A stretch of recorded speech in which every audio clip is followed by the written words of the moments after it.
The courtroom was thick with the smell of old wood and arrogance.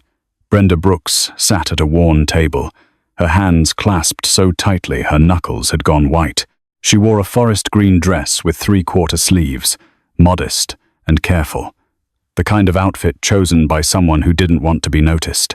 Her blonde hair fell in soft waves around her shoulders, but there was nothing soft about the way she held herself, spine rigid, jaw set, eyes fixed on nothing in particular. Across the aisle, Aaron Hoffman was performing. He leaned forward in his $1,000 charcoal suit, white shirt crisp beneath a silk tie, his finger jabbing the air like a weapon.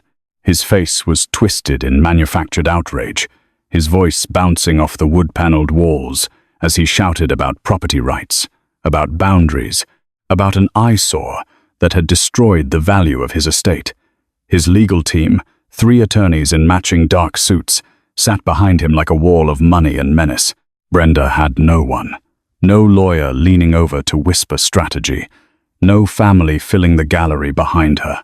Just an empty table, a borrowed pen, and a stack of documents she'd printed at the library because Aaron had already convinced the zoning board to reject her permits, her complaints, her very existence. But what Aaron Hoffman didn't know was that Brenda Brooks had never been as alone as she looked. Hundreds of miles away, in a classified operation room on a military base, her father, Michael, was reviewing satellite imagery of Aaron's property, thermal scans that revealed secrets buried 6 feet below manicured lawns.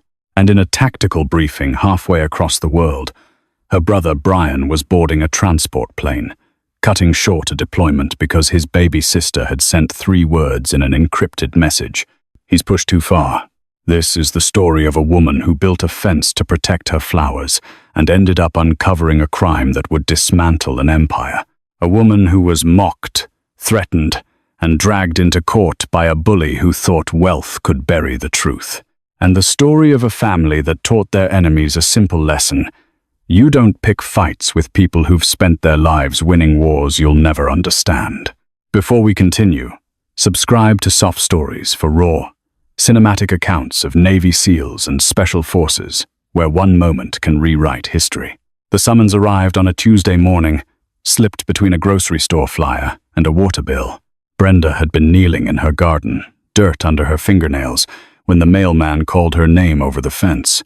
She'd wiped her hands on her jeans and taken the envelope without thinking, still smiling about the roses that had finally started to bloom after 3 years of coaxing. The smile died the moment she saw the letterhead: Hoffman v. Brooks, Superior Court, $50,000 in damages, plus injunctive relief. Her legs gave out.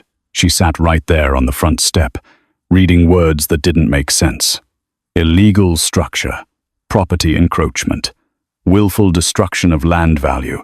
The fence she'd built, just a simple wooden barrier to keep the deer from eating her tulips, was now a criminal act, according to Aaron Hoffman's legal team. But it was the attached documents that made her hands shake. Zoning permits she'd never seen, denials of applications she'd never filed, building code violations dated weeks before she'd even purchased the lumber. Someone had been building a paper trail against her for months, creating a narrative where she was the villain and Aaron was the victim. She called the zoning office that afternoon. The woman who answered had a voice like syrup, sweet and sticky and impossible to wash off.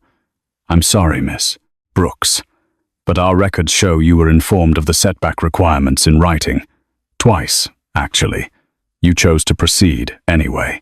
"I never received any letters," Brenda said, keeping her voice steady even as her pulse hammered in her ears. "Well, they were sent to your address of record. Perhaps you should check with your postal carrier." A pause, then a theatrical sigh.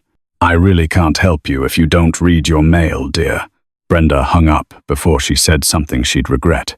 She pulled up the zoning board's website and clicked through the meeting minutes from the past 6 months. There, buried in the February session notes, was a single line: variance request 2024-089 denied due to aesthetic concerns raised by adjacent property owner A. Hoffman. She'd never filed a variance request. She'd never even heard of number 2024-089, but Aaron had.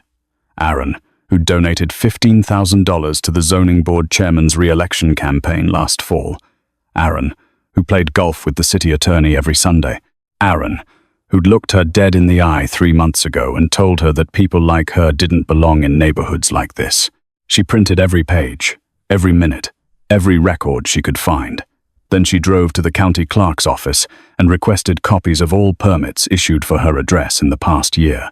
The clerk, a tired-looking man with reading glasses on a chain, disappeared into the back room and returned 20 minutes later with a folder so thin it might as well have been empty. "This is everything?" Brenda asked. "That's what the system shows. Can you check permits issued for the adjacent property? 1,247 Oakmont Drive."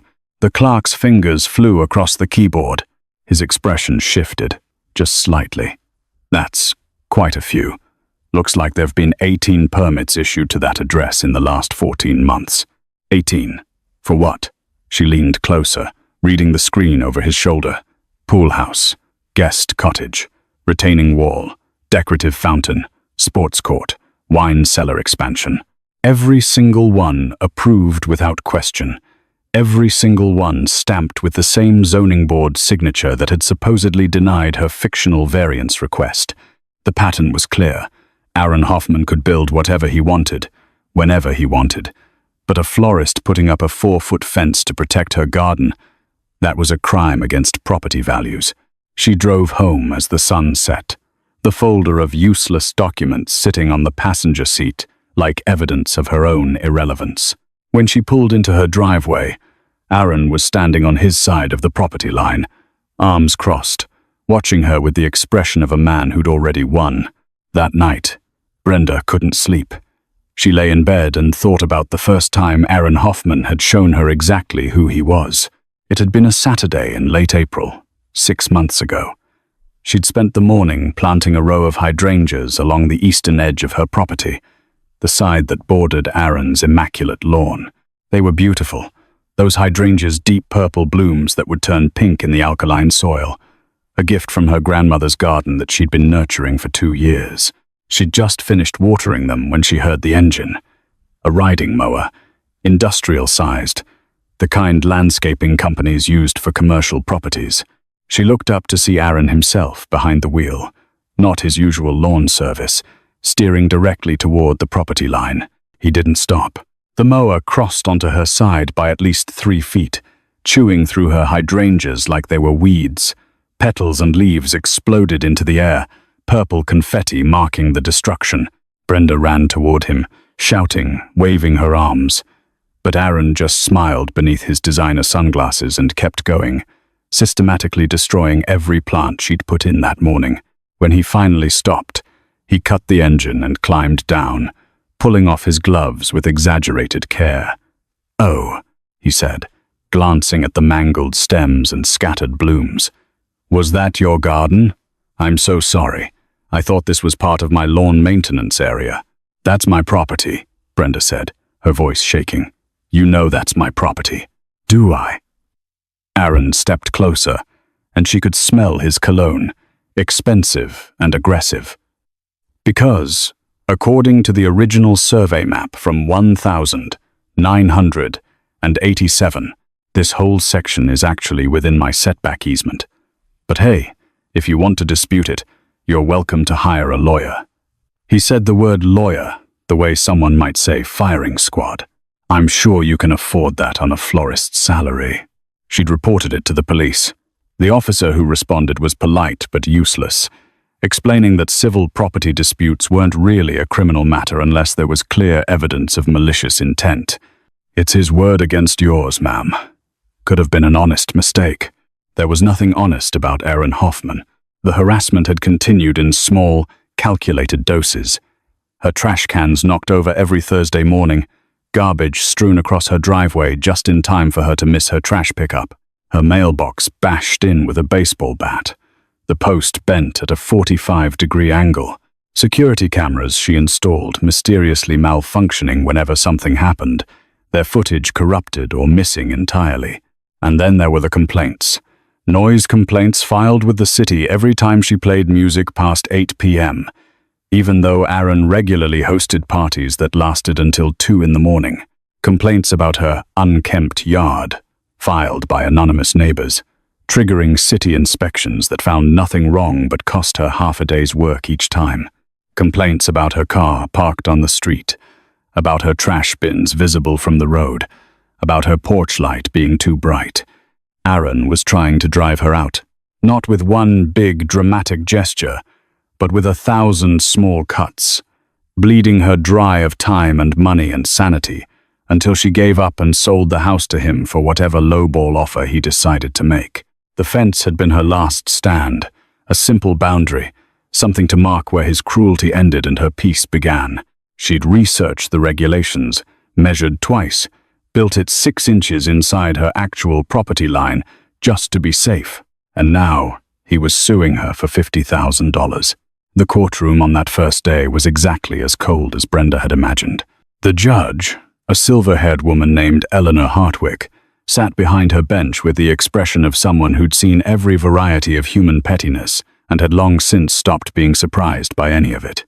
Aaron's legal team had claimed the entire left side of the room, 3 attorneys and 2 paralegals arranging documents and laptops with the efficiency of a military operation. Brenda sat alone on the right side, her green dress feeling suddenly too bright, too noticeable, like she'd worn a target instead of clothing. Aaron's lead attorney was a man named Richard Castellano, mid-50s, with the kind of tan that came from golf courses and yacht clubs. He stood to present his opening statement with the confidence of someone who'd never lost a case against an unrepresented defendant. "Your Honor," he began, his voice smooth as polished marble, "this is a simple matter of property rights and willful disregard for established law. Miss Brooks was repeatedly informed that her proposed construction violated setback requirements, aesthetic covenants, and basic neighborhood standards. She was given multiple opportunities to submit proper variance requests and work within the system. Instead, she chose to ignore every warning, every regulation, every attempt at reasonable compromise." Brenda's jaw clenched. There had been no warnings, no variance requests, no attempts at compromise. Castellano continued, warming to his theme. "My client, Mr. Hoffman, has been more than patient.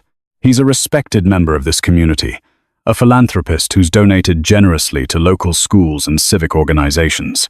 He's tried to handle this matter quietly, neighborly, the way disputes should be handled between reasonable people. But Miss Brooks has shown herself to be neither reasonable nor willing to follow the most basic rules of property ownership." He gestured toward a poster board one of his paralegals was setting up, a blown-up photograph of Brenda's fence. In the image, it looked aggressive somehow, stark and ugly against the manicured perfection of Aaron's lawn. "This structure," Castellano said, pointing at the fence like it was Exhibit A in a murder trial, "was erected without permits, without proper survey verification, and without any regard for the visual harmony of the neighborhood. It has decreased my client's property value by an estimated $30,000 and created an eyesore that affects every resident on Oakmont Drive. We're not just asking for the fence to be removed, Your Honor. We're asking for damages that reflect the very real harm Miss Brooks has caused through her stubborn refusal to be a good neighbor." He sat down, and the courtroom was silent, except for the sound of Aaron shifting in his chair, radiating satisfaction. Judge Hartwick looked at Brenda. "Miss Brooks, do you have an opening statement?"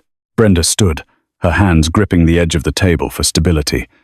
Her voice came out smaller than she'd intended. "Your Honor, I followed every rule. I measured the property line myself. I built the fence on my own land to protect my garden from deer and from harassment. I never received any letters about violations. I never filed any variance requests because I didn't need one. This whole case is based on documents I've never seen and procedures I never went through. Do you have evidence of that?" "I have." Brenda fumbled with her folder, pulling out the thin stack of papers from the county clerk. "I have the permit records showing that nothing was ever filed under my name, and I have the zoning board minutes showing a variance request I never submitted." Castellano was on his feet immediately. "Your Honor, Miss Brooks's lack of record-keeping doesn't constitute evidence of anything except her own disorganization. The city sent her multiple certified letters. If she failed to retrieve them from her mailbox or respond to the notices left on her door, that's not the city's fault. "I never got any notices," Brenda said, her voice rising despite herself. "He's lying. He manufactured this whole thing to—" "Miss Brooks," Judge Hartwick said, not unkindly, "you'll have an opportunity to present your defense, but I'd advise you to stick to facts rather than accusations." Brenda sat down, her face burning. Across the aisle, Aaron was smiling. The hearing dragged on for 90 minutes. Castellano called a parade of expert witnesses, a property surveyor who claimed the fence was 18 inches over the line, a real estate appraiser who testified that Aaron's property value had plummeted, a zoning official who swore under oath that Brenda had been properly notified of every violation. All of them were lying. All of them were on Aaron's payroll, in one way or another. When it was Brenda's turn to present her case, she had nothing but the truth, and the truth had no documentation, no expert testimony, no credentials. She told the judge about the harassment, about the destroyed hydrangeas, about the systematic campaign to drive her from her home. She sounded, even to her own ears, like someone making excuses. Judge Hartwick listened with the patient expression of someone who'd heard 1,000 similar stories. When Brenda finally ran out of words, the judge glanced at the clock and then at the attorneys. "I think we've heard enough for today," she said. "We'll reconvene tomorrow morning at 9 a.m. for closing arguments and a ruling. Miss Brooks, I'd strongly encourage you to consider settling this matter. Mr. Castellano, please have your client's settlement offer ready for the court's review." The gavel fell, and it sounded like a door slamming shut. Brenda walked out of the courtroom in a daze. She made it to her car before the tears came, hot and angry and useless. She sat in the driver's seat with her hands on the wheel and let herself break down for exactly 5 minutes. Then she wiped her face, pulled out her phone, and opened an app that looked like a weather widget but wasn't. The encryption took 30 seconds to activate. When the interface finally loaded, there was only one contact saved. Home. She typed 3 words. "He's pushed too far." Then she deleted the app, drove home, and waited. The next morning, Brenda dressed in the same green dress and drove back to the courthouse. She arrived 15 minutes early and sat in the gallery, watching Aaron and his legal team arrange themselves with the casual arrogance of people who'd already been told they'd won.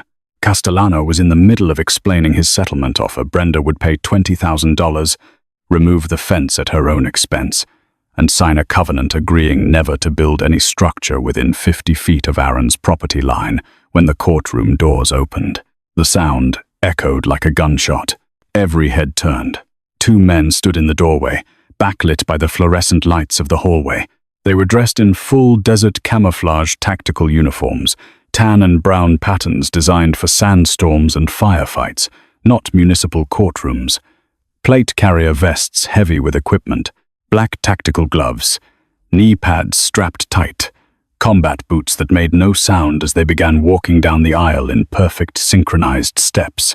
The older of the two, Michael Brooks, had silver at his temples and eyes like flint. The younger, Brian Brooks, moved with the coiled readiness of someone who could go from stillness to violence in a heartbeat. They walked past the gallery, past the bailiff who'd half risen from his chair, past Aaron Hoffman whose face had gone the color of old paper. They stopped directly in front of the judge's bench, standing at attention. Michael spoke first, his voice carrying the flat authority of someone used to being obeyed without question. "Your Honor, I'm Master Chief Petty Officer Michael Brooks, United States Navy SEALs. This is Senior Chief Brian Brooks. We're here on behalf of our daughter and sister, Brenda Brooks, and we have evidence relevant to this case." Judge Hartwick stared at them for a long moment. "This is highly irregular." "Yes, ma'am. But we've just returned from a classified deployment and discovered that our family member is being subjected to what appears to be a fraudulent legal action. We request permission to submit evidence to the court." Brian moved to the evidence table and set down a laptop, opening it to reveal a screen filled with satellite imagery. "Your Honor, this is a thermal scan of the disputed property taken 72 hours ago using military-grade reconnaissance equipment. It shows anomalous heat signatures beneath the section of land Mr. Hoffman is attempting to seize through this lawsuit. The courtroom was dead silent.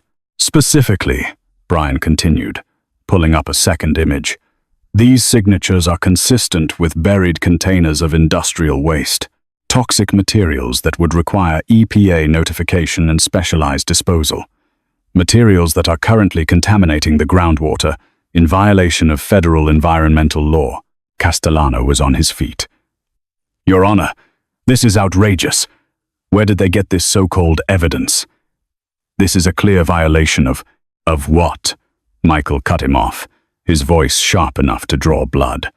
Our satellite assets were used for legitimate national security purposes. The fact that we happened to notice a federal crime in progress is simply due diligence. Aaron was standing now too, his face twisted in something between rage and panic. This is harassment. They can't just come in here with proof that you've been dumping illegal waste on property you don't own. Brian pulled up a third image, this one showing property survey maps overlaid with federal land records, because according to the Department of Defense Cadastral Survey from 1974, the entire eastern section of your estate is built on illegally seized public land. Land that was supposed to be transferred to the state park system but somehow ended up titled to your family's development company instead. Judge Hartwick leaned forward, all pretense of judicial patience gone. Mr. Hoffman, do you want to respond to these allegations? Aaron's mouth opened and closed. No sound came out. Michael reached into his vest and pulled out a folded document. Your Honor, we also have this. A warrant issued by the Federal District Court authorizing the EPA and the Department of Justice to conduct an immediate investigation of Mr. Hoffman's property for environmental crimes and land fraud. He handed it to the bailiff, who brought it to the judge. Brenda watched it all happen like she was seeing it through glass. Her father, her brother, standing in a courtroom in full combat gear, dismantling Aaron Hoffman's life with the same precision they'd used to dismantle enemy compounds in a dozen countries she'd never be allowed to hear about. Aaron was shouting now, something about his rights, about illegal evidence, about conspiracy. Castellano was trying to pull him back into his seat, but Aaron shook him off, pointing at Michael and Brian with a shaking hand. You can't do this. This is America. You can't just storm in here like some kind of military tribunal. Michael's voice was ice. No, sir. This is a civilian court, which is why we're presenting this evidence to a judge instead of handling it the way we handle problems overseas. You should be grateful for that. Judge Hartwick's gavel cracked down 3 times, hard enough to leave marks in the wood. Mr. Hoffman, sit down. Mr. Castellano, control your client. She turned to Michael and Brian. I'm going to need verification of this warrant. Already done, Your Honor, Brian said. He tapped the laptop screen and a phone number appeared. That's the direct line to District Judge Patricia Morrison's clerk. She's expecting your call. The judge picked up her phone. The phone call took 4 minutes. Judge Hartwick listened, asked 3 questions, and hung up with an expression that could have frozen fire. She looked at Aaron Hoffman the way someone might look at a rat caught in the kitchen at midnight. The warrant is legitimate, she said, and I've just been informed that federal agents are currently en route to this courthouse. She turned to Michael. Chief Brooks, you mentioned a Department of Defense property map. Michael nodded to Brian, who pulled a document tube from the pack strapped to his tactical vest. Inside was a rolled map, the paper yellowed with age but protected by a clear archival sleeve. Brian unrolled it carefully on the evidence table, using 3 law books to hold down the corners. This is a cadastral survey commissioned by the Department of Defense in 1974, Michael said, moving to stand beside it. It was created as part of a federal land assessment program that's still classified in most respects, but portions have been declassified for legal proceedings involving property disputes on former military or government-adjacent land. The map showed Oakmont Drive and the surrounding area in meticulous detail, every property line marked in precise measurements, every structure noted with military-grade accuracy, But what made Brenda's breath catch was the thick red line running directly through what was now Aaron Hoffman's estate. This red boundary, Michael continued, tracing it with one gloved finger, marks land that was designated for federal transfer to the state conservation system. A total of 14 acres that should have become part of Millbrook State Park in 1976. According to our records, that transfer was recorded in federal documents but somehow never completed at the county level. Castellano was shaking his head, his confident courtroom demeanor finally cracking. Your Honor, this map is 50 years old. It can't possibly be considered authoritative for current property claims. Actually, Brian said, not looking up from the laptop, federal land records supersede county records when there's a conflict. It's been settled law since 1974, and according to the chain of title we pulled from the National Archives, the Hoffman Family Development Company acquired this land through a county auction in 1978, an auction for property the county never legally possessed in the first place. Aaron was gripping the edge of the table now, his knuckles white. Sweat had started to bead on his forehead, darkening the collar of his expensive shirt. This is insane. My grandfather bought that land legally. There were lawyers, there were title searches, there were bribes, Michael said flatly.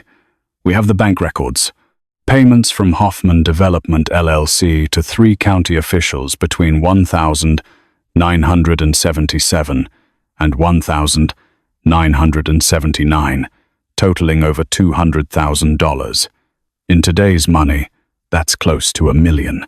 Your grandfather paid to make sure the federal transfer paperwork got lost in the right file cabinets. The courtroom had gone so quiet that Brenda could hear the clock on the wall ticking, each second marking the collapse of Aaron Hoffman's world. Judge Hartwick was reading the map now, leaning over the bench to see the details. And Miss Brooks's property is on land that was legitimately transferred and sold, Brian said. Her title is clean. Has been since the property was first subdivided in 1952. It's one of the original parcels from before the Hoffman family started their acquisition campaign. That's why he wanted it, Brenda said, her voice cutting through the silence. Everyone turned to look at her. She stood slowly, feeling steadier than she had in months.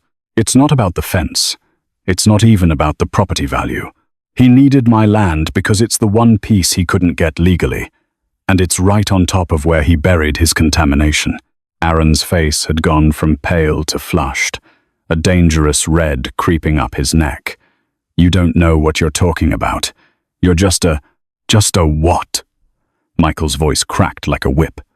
Choose your next words very carefully, Mr. Hoffman. Aaron's mouth snapped shut, but the damage was done. Something had broken inside him, some last thread of control. He turned on his legal team, his voice rising to a shout.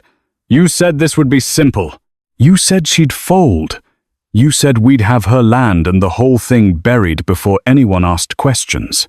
Castellano was trying to grab his arm, hissing something urgent and inaudible. But Aaron was beyond listening. Do you know what's under that fence? Aaron jabbed a finger toward Brenda. Do you know what she punctured when she dug those post holes? I've got 60 containers of industrial solvent buried there.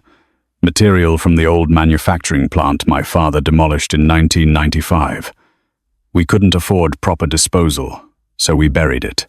And it's been sitting there for 30 years, and no one knew, and no one cared, until she decided to play gardener and punched through the seals with her fence posts. The court reporter's fingers had frozen over her keys.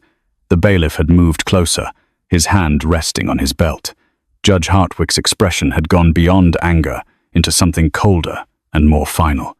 Mr. Hoffman, she said softly, I'm going to recommend you stop talking immediately and request legal counsel. But Aaron was too far gone, his voice echoing off the wood paneling like thunder. You think I'm the bad guy? You think I'm the criminal? I was trying to protect property values. I was trying to keep this neighborhood from turning into some kind of toxic waste investigation zone. If she had just sold me the land like I asked, like any reasonable person would have done, none of this would have happened. You mean if she'd let you cover up a federal environmental crime? Brian said. I mean if she'd understood how things work. Aaron was breathing hard now, his expensive suit rumpled, his hair falling across his forehead. People like her don't belong in places like Oakmont Drive. They don't understand the sacrifices required to maintain standards, to keep property values high, to preserve the quality of people like her. Brenda's voice was steady, cold. You mean people who actually earned what they have? People who didn't inherit everything from a grandfather who bribed his way into stolen land? Aaron turned on her, and for a moment Brenda saw something raw and ugly in his face, something that had probably always been there beneath the polish and the smile. You self-righteous little. Brian moved so fast that most people in the courtroom didn't see it happen. One moment he was standing by the evidence table. The next he was between Aaron and Brenda, close enough that Aaron had to stumble backward or collide with a man who looked like he was carved from stone. Finish that sentence, Brian said quietly, and we'll see how your dental insurance covers a combat veteran's reflexes. The bailiff was moving now, along with 2 courthouse security officers who'd appeared from somewhere. Judge Hartwick's gavel came down once, twice, 3 times. That's enough. Mr. Hoffman, you are in contempt of court. Bailiff, please escort Mr. Hoffman to holding until the federal agents arrive. She turned to Castellano, whose face had gone gray. Mr. Castellano, I assume you'll be withdrawing from this case. Yes, Your Honor, Castellano said, already gathering his papers with shaking hands. Effective immediately. The bailiff took Aaron by the arm. For a moment it looked like he might resist, might do something stupid that would give Brian an actual excuse to intervene. But then the fight went out of him all at once, and he let himself be led toward the side door, his expensive shoes scuffing against the floor. At the doorway, he turned back one last time, looking at Brenda with something that might have been hatred or might have been disbelief. This isn't over, he said. Yeah, Michael said from across the room. It really is. The door closed behind Aaron Hoffman, and the sound of the lock engaging was the most beautiful thing Brenda had ever heard. Judge Hartwick waited until the commotion settled, then looked at Brian. Chief Brooks, you mentioned additional evidence? Judge Hartwick, Chief Brooks, you mentioned additional evidence. Yes, ma'am. Brian turned back to the laptop and clicked a file. We conducted surveillance on Mr. Hoffman's property as part of our preliminary investigation into the toxic waste claims. This recording is from a conversation he had with his property manager 4 days ago on his back patio, which, according to our legal consultants, is not protected by any reasonable expectation of privacy, given that it's an open-air space, clearly visible from public right-of-way. He pressed play. Aaron's voice crackled through the courtroom speakers, tinny but unmistakable. Don't care what it costs, Marcus. I need that land, and I need it before anyone starts asking questions about soil contamination. The florist is the weak link. She's got no family, no money, no connections. We bury her in legal fees, force her into bankruptcy, pick up the property at auction. Then we excavate the whole section, dispose of the containers offshore, and resod before the EPA ever thinks about sniffing around. A second voice, deeper, uncertain. What if she fights it? What if she gets a lawyer? Aaron's laugh was sharp and cruel. With what money? And even if she finds some legal aid hack, they won't know what to look for. This whole lawsuit is about a fence, remember? Not about what's underneath it. We bankrupt that girl just to bury my secrets, and nobody's the wiser. It's elegant, really. She takes the fall for being a bad neighbor, and I get to clean up a problem that's been sitting there since my father's time. The recording ended. The silence that followed was absolute. Brenda felt something crack open in her chest, something that had been locked tight for months. Not anger, exactly. More like vindication, sharp and bright and perfect. She looked at the empty chair where Aaron had been sitting and felt nothing but pity for a man who'd thought he could buy his way out of consequences. Judge Hartwick removed her reading glasses and rubbed the bridge of her nose. When she looked up, she seemed to have aged a decade in the past hour. Miss Brooks, on behalf of this court, I apologize for what you've been put through. The case against you is dismissed with prejudice. All legal fees and costs will be assessed to Mr. Prejudice. Hoffman's estate, which I suspect is going to have significantly larger problems in the very near future." She turned to Michael and Brian. "Gentlemen, I appreciate your service to this country, and I appreciate your unconventional approach to family support. However, I feel obligated to point out that using military reconnaissance equipment for civilian property disputes is somewhat outside standard protocols." "Yes, ma'am," Michael said, his face expressionless. "We used authorized equipment during authorized operations. Any observations made during the course of those operations that happen to be relevant to civilian criminal activity are considered incidental intelligence and can be reported through appropriate channels, which is exactly what we did," Brian added, "through the federal district court, which issued the warrant you just verified." Judge Hartwick almost smiled. "How very convenient for Miss Brooks that your authorized operations happened to pass over her neighborhood. We keep close watch on our family, Your Honor," Michael said, "wherever we are in the world." The federal agents arrived 20 minutes later, 2 EPA investigators and a U.S. Marshal, along with a team that immediately secured Aaron's property with yellow tape and hazmat protocols. By the time Brenda walked out of the courthouse, there were news vans parked on the street and reporters shouting questions that she didn't answer. Michael and Brian flanked her, creating a wall of tactical gear and stoic silence that the reporters didn't dare breach.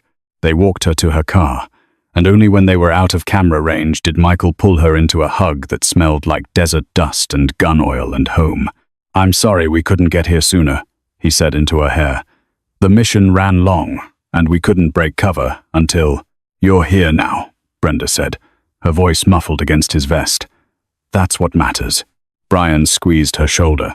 "We've got 72 hours of leave before we have to report back. Plenty of time to build a proper fence." 3 days later, Brenda stood on her property line with a sledgehammer in her hands, and her father and brother beside her. The old fence, Aaron's so-called eyesore, had been carefully dismantled and hauled away. In its place, they were building something stronger. Michael had ordered materials that Brenda suspected weren't available at any civilian hardware store. Steel posts sunk 4 feet deep in concrete, pressure-treated lumber that could probably survive a rocket blast, and a gate system with hinges that looked like they belonged on a bank vault. "Overkill?" Brenda asked, watching Brian weld a support brace with military precision. "No such thing as overkill," Michael said, checking the level on a post for the 3rd time. "Just adequate preparation." The garden was already recovering. New hydrangeas, courtesy of Brian's wife who'd raided her own garden for cuttings. Rose bushes from Michael's neighbor in Virginia Beach. A Japanese maple that had appeared in a truck one morning with no explanation except a note that said, "From the guys in Charlie Platoon, nobody messes with the chief's daughter." Across the property line, Aaron's estate was a crime scene. The excavation had revealed 63 containers of industrial solvent, 2 buried transformers full of PCBs, and enough contaminated soil to fill 30 dump trucks. The EPA had already announced it would be the largest residential toxic waste recovery in the state's history. Aaron himself was in federal custody, held without bail on charges that included environmental crimes, land fraud, conspiracy, and about 15 other violations that Brenda had lost count of. His legal team, the new one, not Castellano who'd fled the state, was already floating plea deal offers that the prosecutors were ignoring. The property, according to rumors Brenda had heard from the court clerk, would likely be seized through civil asset forfeiture. After the cleanup costs were recovered, anything remaining would go to the State Conservation Fund. Aaron's mansion, his pool house, his sports court, all of it would be torn down and returned to the state park system it should have been part of 50 years ago. "Karma," Brian said, following her gaze. "It's a beautiful thing." They worked until sunset, the 3 of them moving in the kind of synchronized rhythm that came from shared genetics and mutual respect. When the last post was set and the concrete was poured, Michael cracked open a cooler that had appeared from the back of his truck and handed out beers. "To Brenda," he said, raising his bottle, "who built a fence to protect her garden and ended up protecting an entire neighborhood from a criminal enterprise. "I just wanted to grow flowers," Brenda said, but she was smiling. "Yeah, well," Brian said, clinking his bottle against hers. "Turns out you grew a spine instead. Dad and I are pretty proud of that." They sat on the back porch as the stars came out, talking about things that had nothing to do with lawsuits or toxic waste or revenge. Michael told stories about Brenda's mother, who'd passed away when Brenda was 12 and who would have loved seeing her garden now. Brian talked about his kids, who were terrified of their dad but thought Uncle Michael walked on water. Brenda listened and laughed and felt something inside her settle into place, something that had been missing since the first time Aaron Hoffman had looked at her like she was disposable. When they finally said goodbye 2 days later, Michael and Brian both heading back to whatever classified operations waited for them. Brenda stood by the new fence and watched their truck disappear down Oakmont Drive. The fence was perfect, strong and clean, and exactly where it needed to be. It would protect her garden from deer and from bullies, from storms and from men who thought money could buy them immunity from justice. She ran her hand along the top rail, feeling the solid strength of it, and thought about everything that had led to this moment. The harassment, the lawsuit, the courtroom confrontation, the federal investigation. All of it had started because a scared woman had built a fence to protect something she loved. And in the end, that fence had protected so much more. Brenda looked at her garden, the hydrangeas blooming purple and pink, the roses climbing their new trellis, the Japanese maple casting dappled shade across the lawn, and smiled. Some fences, she thought, were worth fighting for. Behind her, the house that Aaron had tried to steal stood solid and safe, its windows catching the afternoon light. The for sale sign that had briefly appeared in her front yard, Aaron's doing naturally before the lawsuit, was long gone. In its place, she'd planted lavender along the walkway, its scent mixing with the roses to create something beautiful and permanent. Down the street, a new family was moving into one of the other houses, a young couple with a baby and a golden retriever who'd already escaped twice to visit Brenda's garden. She'd met them yesterday, brought them cookies, and told them the abbreviated version of what had happened with Aaron. The woman had looked at the fence with something like awe. "That's the most intense property dispute I've ever heard of," she'd said. Brenda had laughed. "Let's hope it stays the most intense. This neighborhood could use some boring for a while." Now, standing alone in her garden with the fence her family built standing guard, Brenda pulled out her phone and opened her photos. There was one from this morning, her, Michael, and Brian standing in front of the completed fence, all three of them smiling, her father's arm around her shoulders, her brother making a peace sign like he was 18 instead of 35. She posted it to her social media with a simple caption, "Family, worth fighting for." Within minutes, the comments started rolling in. Friends she hadn't heard from in years, former customers from the flower shop, even a few strangers who'd seen the news coverage and wanted to congratulate her on standing up to a bully. But the comment that made her stop and stare came from an account she didn't recognize. "Saw your story on the news. We're dealing with a property dispute with a rich neighbor too. Your story gave us hope. Thank you." Brenda read it 3 times, then typed a response. "Document everything. Don't back down. And remember, you're stronger than you think. Good luck." She put the phone away and walked back to the fence, running her fingers along the smooth wood one more time. Somewhere out there, maybe someone else was being bullied by a neighbor with too much money and too little conscience. Maybe someone else was sitting alone at a table in a courtroom, feeling small and powerless and afraid. But now they'd have this story. They'd know that even when the system seemed stacked against them, even when the odds looked impossible, sometimes justice showed up in desert camouflage with satellite imagery and 50-year-old maps. Sometimes all you needed was the courage to build your fence exactly where it belonged. And sometimes, just sometimes, you had a family who'd cross oceans and cut through red tape and walk into a courtroom like they were storming a hostile compound. All because you sent 3 words asking for help. Brenda smiled, locked her back gate, and headed inside. Tomorrow she'd open the flower shop, fill some orders, and get back to the quiet rhythm of her life. But tonight, She'd sit on her porch with a cup of tea and watch the sunset paint her garden gold, knowing that the fence standing guard was unbreakable, not because of the steel posts or the concrete foundations, but because it was built by people who loved her. And that, Brenda thought, was the strongest foundation of all.